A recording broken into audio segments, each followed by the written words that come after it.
اللہ تعالیٰ ہمیں ہمیشہ ہمیشہ کی جنت بخش رہا ہے۔ تو یہ کتنی بڑی نعمت ہے، کتنا بڑا رحم و کرم ہے، فضل ہے اللہ کا ہم پر کہ اتنے کم وقت کی عبادت کے بدلے میں ہمیشگی کی جنت عطا کرنے والا ہے۔ اور دوسری طرف جو دوزخ میں چلے جائیں گے وہ بھی 10 سال یا 20 سال شرک کر کے اللہ کی نافرمانی کرنے کے نتیجے میں ہمیشہ جہنم میں بسائے جائیں گے۔ کتنی بڑی محرومی ہے، کتنا بڑا خسارہ اور نقصان ہے، کتنی بدبختی ہے ان لوگوں کے لیے۔ کیا دنیا کی حرام چیزیں، گناہ کے کام جن میں لوگوں کو مزہ ملتا ہے، is it really worth it? یہ سوچنے والی بات ہے، اور ہمارا دماغ ہمیشہ ایک تجارت ہی کر رہا ہوتا ہے۔ ہم ہر دم اپنے فائدے کی بات سوچتے رہتے ہیں۔ تو کیا 10-20 سال کی پرہیزگاری اور پابندی کی دنیاوی زندگی کے بدلے میں وہ پرائس لیس اور ویلیوبل اور وہ قیمتی جنت حاصل کرنا زیادہ فائدہ مند سودا ہے، یا گناہ کی پرواہ کیے بغیر گزاری ہوئی زندگی کے بدلے میں ہمیشہ کی جہنم؟ جنت ایک بہت بڑا باغ ہے، ایک بہت بڑا گارڈن ہے جس میں مجھے بھی جانا ہے، آپ کو بھی جانا ہے۔ تو اس کے لیے نیک اعمال جمع کرنے ہوں گے، وہ اعمال جو وہاں پر قابل قبول ہوں گے، کھوٹے سکے نہیں، شرک اور منافقت اور بدعت کر کے نہیں ہے جانا، اصلی سکے اکٹھے کرنے ہیں۔ وہ سکے کیسے ہوں گے؟ توحید کے اور سنت رسول والے جو جنت میں چلیں گے ان کو اکٹھا کرنا ہوگا۔ یاد رکھیے جنت بڑی پاک جگہ ہے، اور اس کو صرف پاکیزہ اور پرہیزگار اور پابندی کرنے والے لوگوں کے لیے بنائی گئی ہے۔ ہمیں وہ پرہیزگار متقین بننا ہے۔ اللہ تعالیٰ ہمیں ہر طرح کے شرک سے، بدعتوں سے دور رکھے، بچا کر رکھے، اور صحیح دین پر عمل کرنے کی توفیق عطا کرے، اور ہمارے لیے جنت کا راستہ ہموار کر دے۔ اللہم آمین۔ بس میرا خیال ہے آج کے لیے اتنا کافی ہے۔ اب ان ساری باتوں کو دھیان میں رکھ کر پہلی 3 آیات کی تلاوت سن لیجئے گا۔ اعوذ باللہ من الشیطان الرجیم، بسم اللہ الرحمن الرحیم، الحمد للہ الذی انزل علی عبده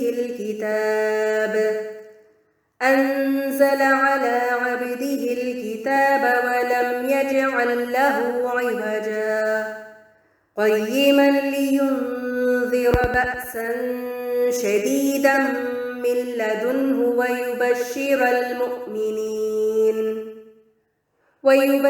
المؤمنين الذين يعملون الصالحات أن لهم أجرا حسنا ماكثين فيه أبدا۔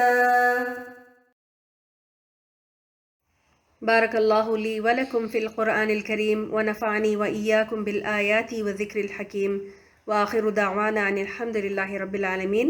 سبحانک اللہم وبحمدک، نشہد ان لا الہ الا انت، نستغفرک ونتوب الیک۔ السلام علیکم ورحمۃ اللہ وبرکاتہ۔